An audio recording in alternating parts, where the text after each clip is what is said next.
नमस्कार, EMS TV में आपका स्वागत है। मैं हूं आपके साथ आकाश और आइए नजर डाल लेते हैं देश की आज तमाम बड़ी खबरों पर। कोरोना वायरस के केसेस पूरी दुनिया में तेजी से बढ़ रहे हैं। भारत में भी एक्टिव केस तेजी से बढ़कर अब 8 लाख के आंकड़े के करीब पहुंच चुके हैं। इसे देखते हुए भारत नहीं बल्कि पूरी दुनिया में वैक्सीन का इंतजार बेसब्री से हो रहा है। भारत के स्वदेशी कोविड-19 वैक्सीन कोवैक्सीन के फेज 3 का ट्रायल्स भी शुरू हो चुका है।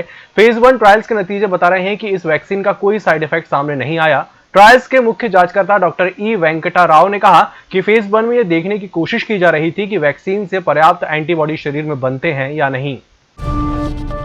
पूर्वी लद्दाख में चीन के उकसाने वाली कार्रवाई को नाकाम करने के कुछ दिनों बाद भारत ने पैंगोंग त्सो इलाके के दक्षिणी तट पर कम से कम 3 महत्वपूर्ण पर्वत चोटियों पर अपनी उपस्थिति और मजबूत की है।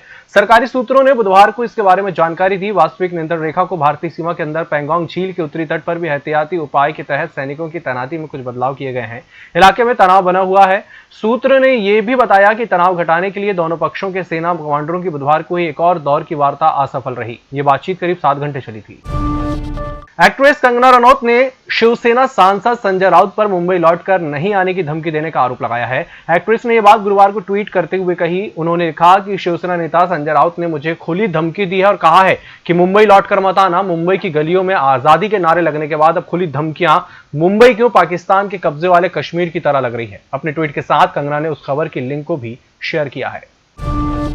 और कांग्रेस के पूर्व अध्यक्ष राहुल गांधी लगातार अर्थव्यवस्था के मोर्चे पर मोदी सरकार को आड़े हाथों लेते रहे हैं। गुरुवार को अर्थव्यवस्था के मुद्दे पर उन्होंने अपनी वीडियो सीरीज का दूसरा हिस्सा जारी किया। इसमें उन्होंने केंद्र सरकार को नोटबंदी के मुद्दों पर घेरा और इसे गरीबों के खिलाफ वाला फैसला करार दिया।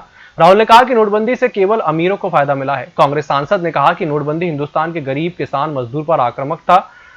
8 नवंबर की रात को 8 बजे प्रधानमंत्री नरेंद्र मोदी ने 500, 1000 के नोट बंद कर दिए, जिसके बाद पूरा देश बैंक के सामने जाकर खड़ा हो गया। उन्होंने पूछा कि क्या इसमें कालाधन मिटा। और भारत की विपक्षी पार्टियों द्वारा फेसबुक पर हेट स्पीच को बढ़ावा देने का आरोप लगाया जा रहा है। इस बीच गुरुवार को फेसबुक ने भाजपा नेता टी राजा सिंह को हिंसा और नफरत को बढ़ावा देने वाले सामग्री को लेकर बनाई गई अपनी नीति का उल्लंघन करने के लिए अपने प्लेटफॉर्म इंस्टाग्राम से प्रतिबंधित कर दिया।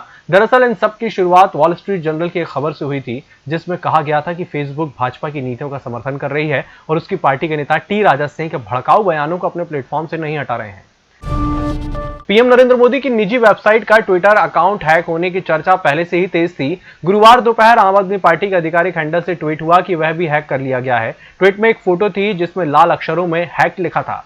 आपकी सोशल मीडिया टीम ने हैकिंग का ट्वीट लोगों का ध्यान खींचने के लिए किया था। ट्वीट में जो तस्वीर थी उसे पूरा खोलने पर उसमें नीचे लिखा था, जब आपका ध्यान हम पर है, हम आपको सिर्फ यही बताना चाहते हैं कि भारत की बेरोजगारी 45 साल के उच्चतम स्तर पर पहुंच गई है। कांग्रेस ने हाल ही में फेसबुक पर भाजपा के साथ साठगांठ का आरोप लगाते हुए कंपनी के सीईओ मार्क जुकरबर्ग को पत्र लिखा था। वहीं अब इस पर फेसबुक ने जवाब दिया है। फेसबुक ने कहा कि हम गैर पक्षपाती हैं और ये सुनिश्चित करने का प्रयास करते हैं कि हमारे प्लेटफॉर्म पर ऐसी जगह बने रहे जहां लोग खुद को स्वतंत्र रूप से व्यक्त करें। हम पूर्वाग्रह के आरोपों को गंभीरता से लेते हैं और सभी रूपों में घृणा और कट्टरता की निंदा करते हैं। दरअसल कांग्रेस महासचिव केसी वेणुगोपाल ने फेसबुक के सीईओ मार्क जुकरबर्ग को पत्र लिखा था। इसमें वॉल स्ट्रीट जर्नल के आलेख का जिक्र किया गया था। कोरोना महामारी के कारण रेल व्यवस्था ठप पड़ी है। चुनिंदा ट्रेनों को छोड़कर बाकी बंद हैं और कब तक हालात सामान्य होंगे कुछ नहीं कहा जा सकता। इस बीच खबर यह है कि भारतीय रेलवे ने इस पर मंथन शुरू कर दिया है कि कोरोना महामारी खत्म होने पर ट्रेन चलाई जाएंगी तो क्या व्यवस्था रहेगी। खासतौर पर टाइम टेबल पर जोर दिया जा रहा है। कहा जा रहा है कि रेलवे 500 से अधिक ट्रेनों को बंद करने पर फैसला कर सकता है। इसी तरह 10,000 स्थानों पर ट्रेनों के स्टॉपेज भी बंद कर दिए जाएंगे। Railway zero based time table पर काम कर रहा है और अधिकारियों का मानना है कि इससे रेलवे की कमाई 1500 करोड़ रुपए सालाना बढ़ जाएगी और वो भी बिना किसी किराया बढ़ाए। और दिल्ली पुलिस की अपराध शाखा ने जेएनयू के पूर्व छात्र उमर खालिद से बुधवार को करीब 6 घंटे पूछताछ की। उस पर शाहीन बाग में बैठकर दिल्ली दंगों की साजिश रचने का आरोप है। बैठक में आपसे निलंबित पूर्व निगम पार्षद ताहिर हुसैन भी शामिल हुए थे।